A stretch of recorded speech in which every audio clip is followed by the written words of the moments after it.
Welcome to English academy. आज नए lecture के साथ हाजिर हूँ। मोहम्मद अदनान असलम आपके सामने। आज जो हमारा टॉपिक है वो है पास्ट कंटिन्यूस टेंस, और इसको हम प्रोग्रेसिव टेंस भी बोलते हैं। और ये हमारा टेंसेस के ऊपर लेक्चर नंबर 8 है। और इससे पहले ही हम 7 जो लेक्चर्स हैं वो इसके ऊपर रिकॉर्ड कर चुके हैं। अब आज के जो लेक्चर है उसके अंदर हम क्या क्या सीखेंगे। नंबर 1 के ऊपर जो पास्ट कंटिन्यूस है उसकी identification in Urdu and English, Urdu और इंग्लिश में उसकी पहचान सीखेंगे। नंबर 2 के ऊपर active voice and passive voice, और इस टेंस के हम एक्टिव वॉइस और पैसिव वॉइस भी सीखेंगे। एंड नंबर 3 के ऊपर पॉजिटिव, नेगेटिव एंड इंटरोगेटिव के, जिसके अंदर हम पॉजिटिव जुमले भी देखेंगे जिसको हम मुस्बत जुमले बोलते हैं, मनफी जुमले भी देखेंगे और सवालिया जुमले को भी देखेंगे। और सवालिया जुमले जो है ये दो किस्म के हम देखेंगे। एक को हम सिंपल इंट्रोगेटिव बोल देते हैं और दूसरे को हम डबल इंट्रोगेटिव या WH वर्ड के साथ जो सवालिया होते हैं वो हम देखेंगे। और लास्ट के ऊपर उर्दू टू इंग्लिश ट्रांसलेशन, ये भी एक अहम क्वेश्चन होता है मैट्रिक की क्लास में, या उसके अलावा जो कोई एग्ज़ाम होते हैं सेकेंड ईयर का आप ले लें, उसको आप मैट्रिक में ले लें, या छोटी क्लासेस के हवाले से अगर हम बात करें तो वहाँ पे ये अक्सर सवाल आपसे पूछा जाता है।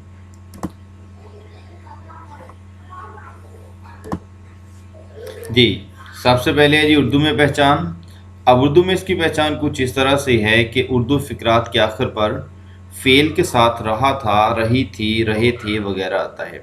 अब इसमें दो चीज़ें स्टूडेंट्स आपके माइंड में होना चाहिए। नंबर 1 के ऊपर तो इस टेंस के अंदर किसी भी काम का करना, होना, सहना जारी पाया जाता है कि काम आपका जो जारी है, और ये मीन्स के यूर एक्शन इज़ कंटिन्यू, आपका जो एक्शन है, आपका जो फेल है वो जारी होता है। और नंबर 2 के ऊपर we find it in the past tense, और माजी में होता है, और इसके आखिर के ऊपर माजी के लिए था, थी और थे का इस्तेमाल किया जाता है। तो लिहाजा इसकी जो कंप्लीट पहचान होगी, मुकम्मल पहचान होगी, वो ये होगी कि उर्दू फ़िक्रात के आखिर पर रहा था, रही थी और रहे थे आएगा। और इसमें एक नोट भी है, वक़्त या मुद्दत का ज़िक्र नहीं आता। इसमें वक़्त ना तो वक़्त का ज़िक्र होगा, ना ही मुद्दत का ज़िक्र होगा। अगर इस टेंस के अंदर वक़्त या मुद्दत का ज़िक्र कर दें तो ये जो टेंस है ये एक स्टेप आगे चले जाएगा, तो फिर ये टेंस बन जाएगा पास्ट परफेक्ट कंटिन्यूस टेंस, उस टेंस के अंदर लेके जाएंगे।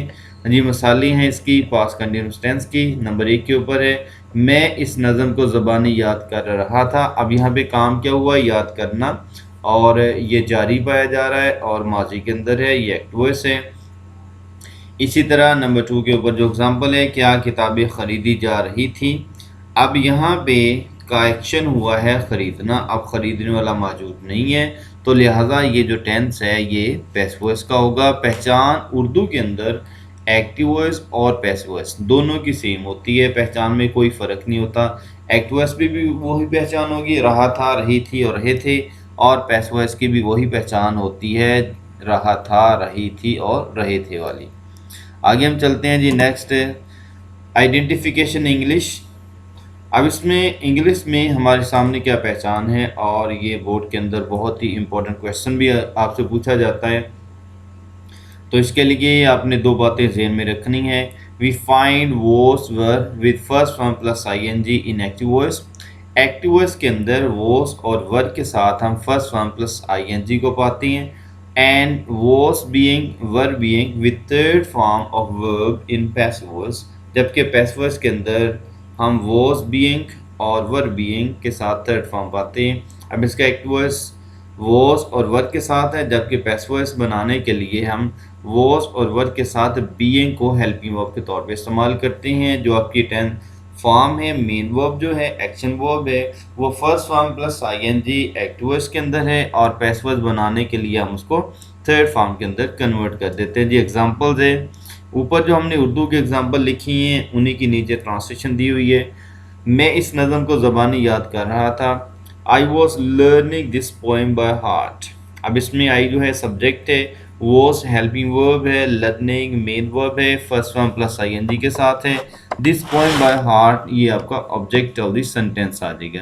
And second example is the example of passive voice. Passive voice की दूसरी एग्जांपल है वर बुक्स बीइंग परचेज्ड। अब यहाँ पे जो वर्ब का हमने इस्तेमाल किया है, क्योंकि हमारे पास यहाँ पे जो ऑब्जेक्ट है ये सब्जेक्ट की जगह पे आ रहा है। ऑब्जेक्ट हमारे पास है यहाँ पे बुक्स है, तो बुक्स जो है ये पेलुरल है, तो पेलुरल के साथ हमने वर्ब का इस्तेमाल करना है। तो वह हम सेंटेंस के स्टार्ट में ले आएंगे, because your sentence is question.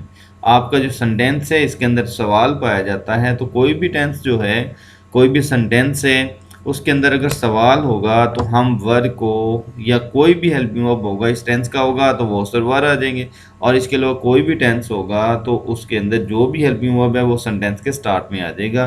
तो लिहाजा इसकी जो ट्रांसलेशन होगी, were books being purchased. Now students come to the next slide. जी next slide is based on active voice. Active voice की यहाँ पे सारी डिटेल दी हुई है, जिसके अंदर क्या है जी, हेल्पिंग वर्ब जो है एक्टिव वॉइस के वॉस और वर हैं। अब हमारे पास दो तरह के हेल्पिंग वर्ब्स हैं, वॉस है और वर है। अब जितने हमारे पास एक्टिव, पॉजिटिव, नेगेटिव, इंट्रोगेटिव, इसमें हेल्पिंग वर्ब कभी चेंज नहीं होता। ये अपने माइंड में, जहन में रखनी है ये बात कि हेल्पिंग वर्ब आपका कभी भी पॉजिटिव, नेगेटिव और सवालिया जुमले के अंदर चेंज नहीं होगा।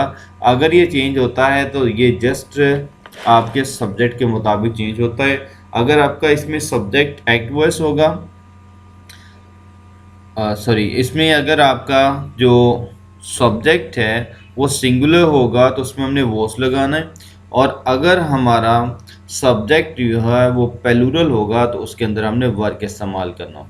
यानी दोबारा फिर सुने कि अगर आपका सब्जेक्ट सिंगुलर होगा तो वॉस का इस्तेमाल करेंगे, अगर आपका सब्जेक्ट प्लूरल होगा तो फिर हम वर्ब का इस्तेमाल करेंगे। इस तरह जो मेन वर्ब है, मेन वर्ब हमने फर्स्ट फॉर्म प्लस आईएनजी का यूज़ करना होगा जी। अब इसमें हमारे पास डिफरेंट टाइप के सेंटेंसेस आ रहे हैं। पहले हम उर्दू देखेंगे, उर्दू के बाद हम इंग्लिश में जाएंगे। जी मैं इस नज़म को ज़बानी याद कर रहा था। अब ये पास में जा रहा है, तो लिहाजा इसकी जो ट्रांसलेशन है सब्जेक्ट से हम स्टार्ट करेंगे। सब्जेक्ट हमारा आई है, अब आई के साथ हमने वॉस लगाना है, because I is singular person, कि ये सिंगुलर पर्सन है, लिहाजा हमने इसके साथ वॉस का इस्तेमाल करना है। आगे याद करना, यहाँ पे वर्ब है तो लर्न होता है फर्स्ट फॉर्म, और लर्न के साथ हमने आईएनजी का इस्तेमाल करना होगा, तो लिहाजा ये होगा आई वॉज लर्निंग। और आगे जो हमारे पास ऑब्जेक्ट है वो दिस पोएम भी है और बाय हार्ट भी है। बाय हार्ट हमने लर्न के साथ लगाना है, किसी भी चीज़ को ज़बानी याद करने के लिए हम लर्न बाय हार्ट लिखते हैं, तो लिहाजा ये कंप्लीट होगा आपका। तो दिस पोएम आपका ऑब्जेक्ट यहाँ पे मौजूद है। अब ये अगर आपको पॉजिटिव बनाने आ गए तो फिर बाकी आपके लिए काम इंतहाई आसान हो जाता है। तो उम्मीद है कि यहाँ तक आपको अच्छी तरह से समझ आ गई होगी, लेकिन फिर भी अगर कहीं पे आपको कोई मसला हो तो लाजमी कॉन्टैक्ट करें, लाजमी कमेंट में मेंशन करें, रब्ता करें, तो आपको इंशाल्लाह मज़ीद इसकी डिटेल दे दी जाएगी। तो पॉजिटिव हमारा हो गया, I was learning this poem by heart. अब आगे negative, interrogative, interrogative plus negative, double interrogative plus negative है। अब पॉजिटिव हमने बना लिया है, नेगेटिव बनाने का तरीका क्या है कि आप हेल्पिंग वर्ब को ढूंढें, हेल्पिंग वर्ब के फ़ौरन बाद आप नोट लगा दें। ये सेकंड सेंटेंस है, मैं इस नज़म को ज़बानी याद नहीं कर रहा था, I was not learning this poem by heart. इसी तरह जो थर्ड है सवालिया है, क्या मैं इस नज़म को ज़बानी याद कर रहा था। अब इसमें आपने हेल्पिंग वर्ब को उठा के सेंटेंस के स्टार्ट में ले जाना है। हेल्पिंग वर्ब यहाँ पे वॉज है, वो सेंटेंस के स्टार्ट पे आ जाएगा, आई इनसाइड आ जाएगा। आई यहाँ पे भी कैपिटल है, और ये पंक्चुएशन का रूल भी है स्टूडेंट्स के आई जहाँ पे भी आए, वो चाहे सेंटेंस के मिड में आए, लास्ट पे आए, स्टार्ट पे आए, इसको हमेशा हम कैपिटल ही लिखते हैं। Was I learning this poem by heart. अब हमने सवालिया बना लिया, सवालिया के साथ जब हमने मनफी बनाना है इसको, तो इसका एक सिंपल सा रूल होता है कि आप सब्जेक्ट को ढूंढें, सब्जेक्ट यहाँ पे आई है और सब्जेक्ट के फ़ौरन बाद आप नोट का इजाफा करते हैं, तो आई के फ़ौरन बाद नोट का इजाफा करने से आपका जो सेंटेंस है वो नेगेटिव हो जाएगा।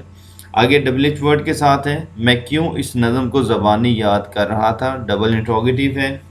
तो इसमें हमने जैसे हमने पहले किया है जी, इंट्रोगेटिव किया, इंट्रोगेटिव प्लस नेगेटिव किया, इन दोनों में लास्ट वाले जो दोनों है इसमें सिर्फ एक चीज़ का इजाफा आना है कि आप जो WH वर्ड है उसको उठा के इनसे पहले लगा दें। जैसे was I learning this poem by heart, ये आपके पास सिंपल इंट्रोगेटिव था, वाई को आप लगा देंगे इसके साथ, तो आपका ये डबल बन जाएगा। इसी तरह लास्ट वाला भी है, आप इसको y को लगा देंगे तो ये आपका डबल इंट्रोगेटिव बन जाएगा।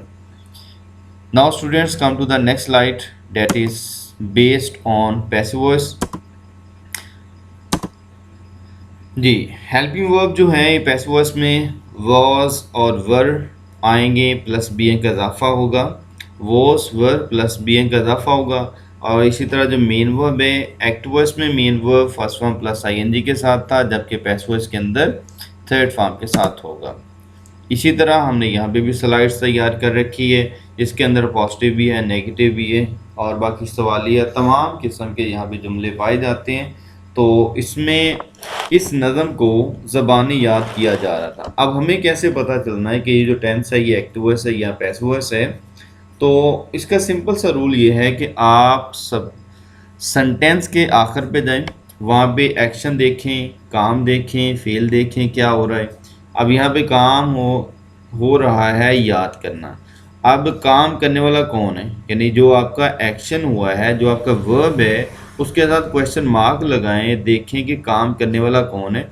अगर आपको काम करने वाला मौजूद नहीं मिलता, जैसे यहाँ पे याद करने वाला मौजूद नहीं है, तो फिर ये पैसिव वॉइस होगा। अगर यहाँ पे काम करने वाला मौजूद होता तो ये फिर एक्टिव वॉइस होना था। तो लिहाजा ये पैसिव वॉइस है। पॉजिटिव कैसे बनाएंगे? सिंपल रूल है कि सबसे पहले हम सब्जेक्ट की जगह पे रखेंगे। इसमें सब्जेक्ट तो डेफिनेटली नहीं है, ऑब्जेक्ट है जिसके ऊपर काम हो रहा है। तो उसके बाद हम वॉस बीइंग लगाएंगे, वॉस बीइंग के साथ हम थर्ड फॉर्म लगाएंगे। और इसी तरह से हमारा नेगेटिव होगा। नेगेटिव में हमने वॉस और वर्ब के बाद नोट का इजाफा कर देना होगा। अगर हम सवालिया की बात करें तो सवालिया में वही तरीकाकार होगा जो हमने एक्टिव वॉइस के अंदर किया है कि वॉस और वर्ब को सेंटेंस के स्टार्ट में ले जाएं। अब चूंकि यहाँ पे हमारे पास जो हेल्पिंग वर्ब्स है दो वर्ड के ऊपर है, वॉस बीइंग और वर्ब बीइंग। वॉस एक वर्ड है, बीइंग दूसरा है, इसी तरह वर्ब बीइंग ये भी दो वर्ड है। तो हमने सवालिया बनाते वक्त पहले हेल्पिंग वर्ब को, जो पहला ही वर्ड है वॉस है या वर है, उसको सेंटेंस के स्टार्ट में लेके जाना होगा। तो हमारा जो फिक्रा है वो सवालिया बन जाएगा। इसी तरह अगर हमें नॉट लगाने की ज़रूरत पड़ती है, नेगेटिव बनाने की ज़रूरत पड़ती है, तो हम वॉस और वर के फ़ौरन बाद नोट का इजाफा करेंगे, फिर हम बाद में बीइंग लेके जाएंगे। और ये अक्सर स्टूडेंट गलत भी कर देते हैं कि हेल्पिंग वर्ब के बाद नोट का इजाफा कर देते हैं, जो कि हेल्पिंग वर्ब इसके बनते हैं वॉस बीइंग और वर बीइंग। बीइंग के बाद आपने नोट का भी इस्तेमाल नहीं करना, आपने नोट का इस्तेमाल वॉस और वर के साथ करना होगा। तो ये था हमारा स्टूडेंट्स आज का लेक्चर, जिसके अंदर हमने देखा है कि प्रेजेंट जो पास्ट कंटिन्यूस है उसका एक्टिव वॉइस कैसे बनता है, उसका पैसिव वॉइस कैसे बनता है। तो इस स्लाइड के अंदर ये प्रेजेंट की जगह भी पास्ट आना है, तो पास्ट कंटिन्यूस आएगा और पास्ट प्रोग्रेसिव टेंस आएगा। यहाँ पे पहचाने भी इसकी वाज़ेह तौर पे दे दी गई हैं कि ये पास्ट टेंस है।